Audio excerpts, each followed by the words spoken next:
So I was a suicidal teenager for 5 years, and obviously I never succeeded, but one of my many failures. I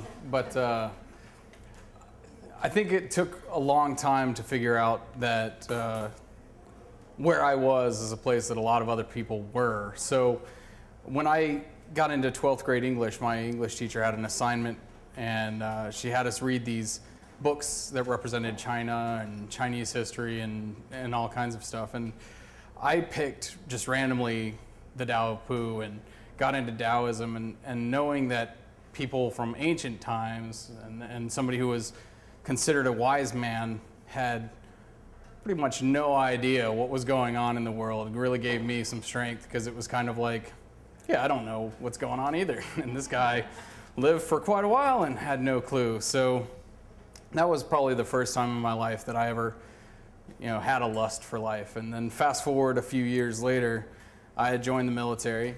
Don't ask me why.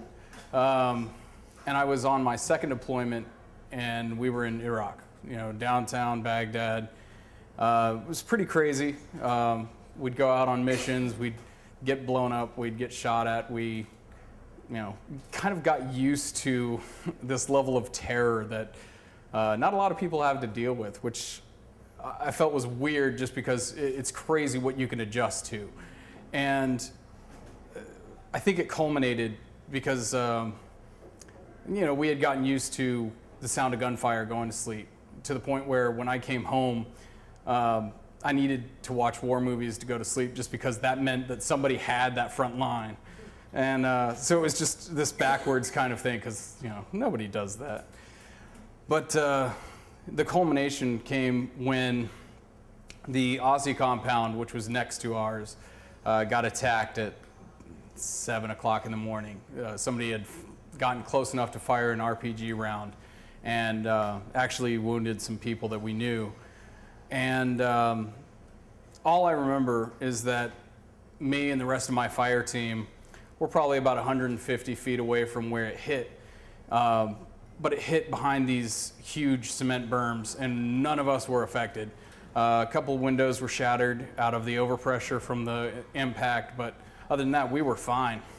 But I remember we all just kind of popped up off of our pillows, and one of my buddies from the fire team was the first person to say anything, because we were all kind of counting body parts and everything, and the first thing he said was, "Damn it, I bet they hit the shower trailer." That was the only thing we cared about.